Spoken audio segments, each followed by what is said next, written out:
Dans cette vidéo, on va analyser le profil de Karim, qui est technicien au chômage depuis plus de 11 mois, pour l'aider dans sa recherche d'emploi. Alors si tu es toi aussi dans une situation similaire, regarde bien cette vidéo jusqu'à la fin, je suis sûr qu'elle pourra beaucoup t'aider. Moi, je m'appelle Thibaut et je suis le cofondateur de Killuz. On est une équipe d'experts de l'emploi qui aidons les candidats à trouver le job idéal pour eux. À côté de ça, j'ai donc aussi la casquette de recruteur, car au cours des dernières années, j'ai pu faire passer plusieurs centaines d'entretiens. Et j'en fais encore passer tous les jours. Et si je fais cette vidéo, c'est pour vous aider en vous partageant tous les secrets des recruteurs pour que vous puissiez décrocher le job de vos rêves. Je vous propose qu'on commence en analysant le profil de Karim. Salut Thibaut, je m'appelle Karim, j'ai 38 ans, j'habite à Montpellier et j'ai démissionné il y a 11 mois de mon poste de technicien de maintenance chez DHL alors que c'est un métier qui me plaît car je me sentais pas respecté dans cette entreprise, je me sentais comme un pion parmi les autres.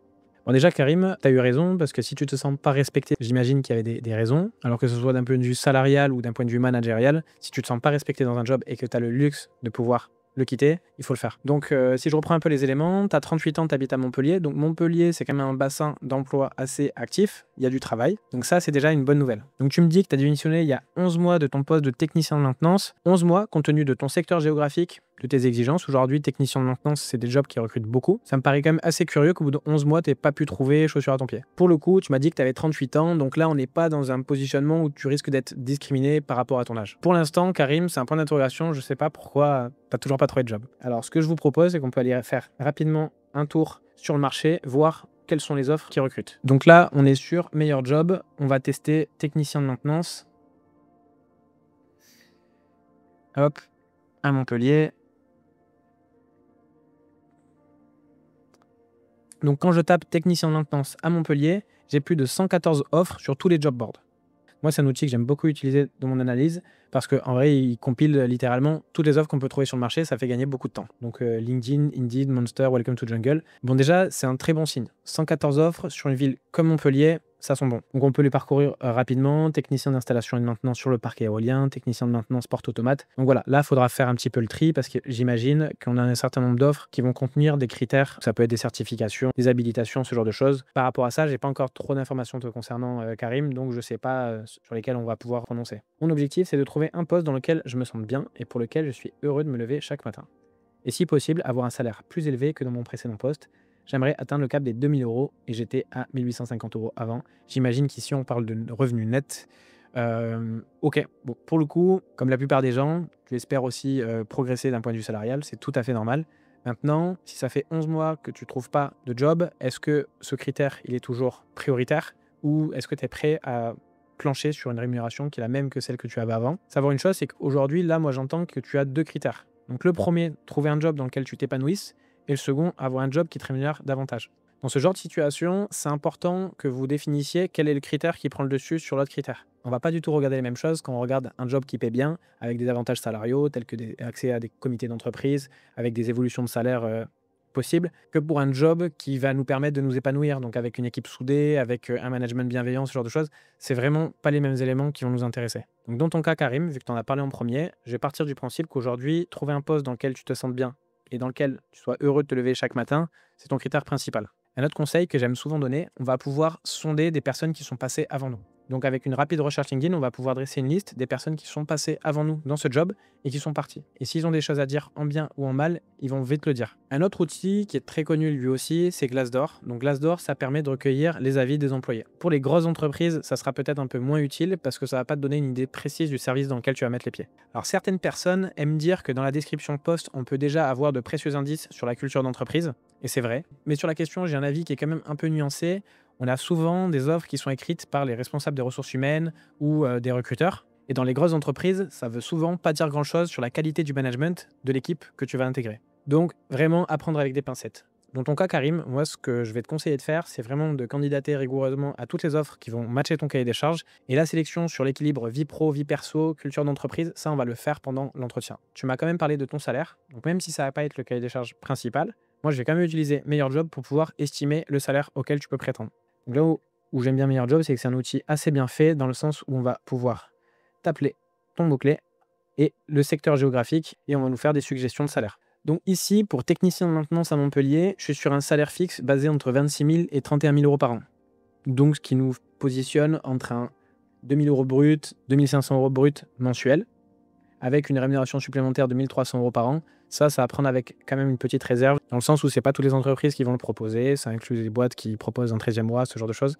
Dans ton cas, on va garder cette rémunération.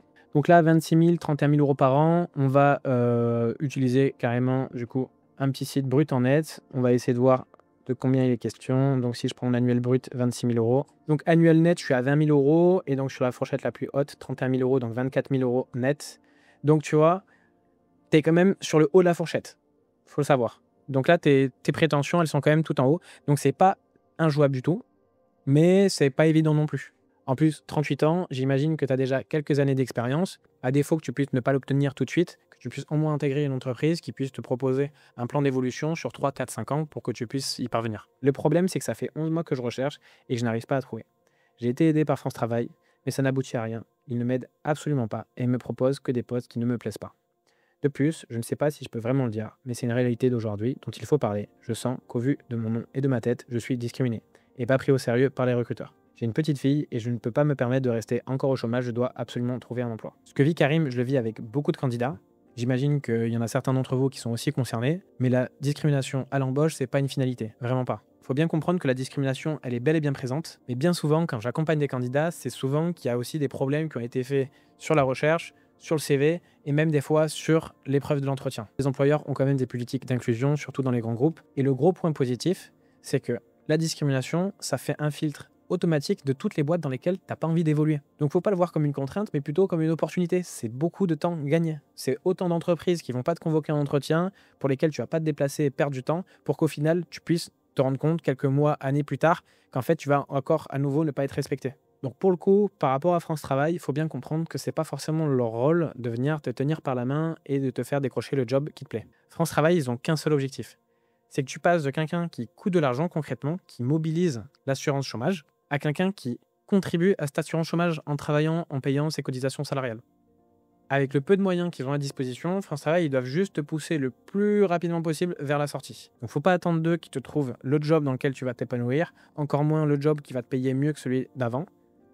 La seule personne qui va vous aider à décrocher votre job, c'est vous. Donc de ton côté, Karim, nombre de CV envoyés 100, nombre d'entretiens 3. C'est peu. Que tu aies une petite idée, en général, avec un très bon CV, quand on le personnalise et qu'on fait bien les choses, on peut prétendre à une réponse tous les 4 CV. Donc dans ton cas, tu devrais plutôt être plus proche des 25 réponses et 25 convocations à un entretien. Donc on est vraiment, vraiment en dessous. Bien sûr qu'il y a sûrement le critère de discrimination, mais c'est pas ce qui fait que tu as aussi peu d'entretiens. Aujourd'hui, la réponse, elle est quand même ailleurs. Donc maintenant, Karim, on va pouvoir regarder ton CV, le moment de vérité. Donc déjà, Karim, je suis agréablement surpris. Je ne m'attendais pas à ça. Ton CV, il est plutôt propre, même très propre, honnêtement. Déjà, ce qui va pouvoir être gênant dans ton CV, c'est que déjà, il n'est pas personnalisé. Ça, c'est un CV standard. Peut-être que tu le personnalises. Je pense pas. Autrement, tu aurais de bien meilleurs résultats. Mais ton CV, il va falloir absolument le personnaliser. Là, je vois que tu as de solides expériences en tant qu'opérateur logistique, puis technicien logistique. Si j'étais toi, je vois qu'on a un certain nombre d'expériences qui sont un petit peu similaires.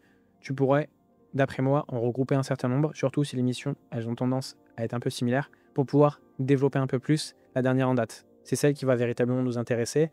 En l'occurrence, technicien logistique, vu que tu prétends à être technicien de production. Donc c'est vraiment sur ça qu'il va falloir, je pense, développer, parce que c'est ce qui va véritablement intéresser le recruteur. Pour ce qui est des compétences, c'est bien, tu les as mentionnées, je suis plutôt même un fervent défenseur des compétences. Par contre, il y en a peut-être un peu trop. Souvent, quand on voit ce genre de CV, on peut imaginer qu'on masque un petit peu le manque d'expérience. Dans ton cas, c'est même pas le cas en plus. Donc vraiment, je pense que tu peux limiter un petit peu les compétences et juste les faire transpirer au cours de tes différentes missions, au cours de tes expériences. Donc concrètement, on limite un petit peu le nombre de compétences et on va les introduire au cours des différentes expériences qu'on a pu réaliser. Maintenant, si je vais un peu plus loin dans tes expériences, si je zoome un peu, je vois que tu as fait beaucoup de choses. C'est bien écrit, il n'y a pas de faute d'orthographe. Je pense que tu aurais pu en revanche mentionner les réalisations que tu as pu faire. Donc là, on ne voit pas les résultats que tu as pu obtenir, on ne voit pas l'optimisation que tu as pu mettre en place, on ne voit pas si tu as pu gérer des process qualité, si oui, combien, quelle mesure. Voilà, il nous faut du quanti et du quali. Là, un des points super importants que je t'invite à faire rapidement, c'est vraiment créer une description. Aujourd'hui, Karim, on voit qu'il est souriant, on voit qu'il a fait plein de choses, mais on ne sait pas qui il est concrètement, s'il est motivé et ce à quoi il aspire. Donc vraiment, ça, c'est ce que tu vas pouvoir réaliser dans ta description. Pour avoir accompagné plus de 400 personnes l'année dernière à décrocher un job, je peux vous assurer que s'il y a bien une chose qui fait la différence, c'est de personnaliser son CV à chacune des offres pour laquelle on postule. Ça fait une différence monumentale. Il faut bien comprendre une chose, le recruteur, c'est un humain, et s'il voit que vous avez fait un effort pour son offre, ça en dit déjà beaucoup sur vous, non seulement sur vos compétences, vos hard skills, mais aussi sur vos soft et votre savoir-être en entreprise, parce que vous avez déjà fait l'effort, parce que vous avez déjà fait un effort pour lui. Bon, voilà. Là, vous avez un peu les bases de ce qu'il faut faire sur un CV pour augmenter ses chances de décrocher un entretien d'embauche. Mais évidemment, ça suffit pas et c'est pas la seule étape. La suite, c'est les entretiens d'embauche. Là, Karim, il nous disait qu'il a eu 3 entretiens et 3 retours négatifs. On n'a pas plus d'infos que ça, mais moi là, je vais vous montrer la chose à faire pour vraiment mettre toutes les chances de son côté en entretien d'embauche. Donc ce qu'on va faire, c'est qu'on va télécharger notre CV sur ChatGPT, on va copier-coller l'offre et utiliser ce prompt. Donc là, on va dire, j'ai un entretien pour ce poste dans quelques jours en fonction de la fiche de poste et de mon CV. Fais-moi une liste de 50 questions que le recruteur sera susceptible de me poser. Et donne-moi à chaque fois une idée de réponse appropriée que je pourrais donner. Une fois qu'on a les réponses, l'objectif évidemment, ça va pas être d'apprendre rigoureusement par cœur toutes les réponses de ChatGPT. Ce que ça va nous permettre de faire, c'est de nous acclimater et de nous mettre dans un état d'esprit avant l'entretien. Donc on va lire plusieurs fois les questions et les réponses, et je vous assure que 80% des questions que le recruteur va poser le jour J seront écrites ici.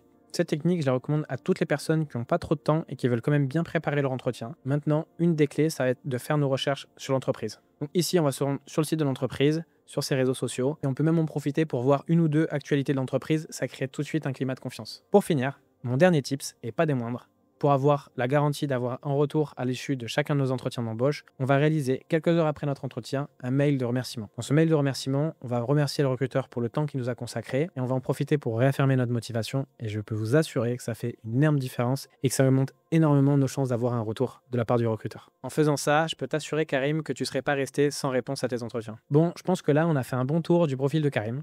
Si je devais faire un plan d'action résumé, je dirais commence par te rendre sur Meilleur Job pour voir le nombre d'offres dispo dans les régions que tu recherches. Ensuite, ajuste peut-être ton salaire à la moyenne du secteur. Utilise CV Boost pour personnaliser ton CV quand tu candidates et prépare-toi avant chaque entretien pour pas te faire surprendre par les questions du recruteur et envoie un mail de remerciement après chacun de tes entretiens. Je mets le lien du formulaire en description pour ceux que ça intéresse que je leur fasse une analyse de situation comme celle que j'ai pu faire pour Karim. Et moi, je vous souhaite bon courage dans votre recherche de job et je vous dis à la semaine prochaine.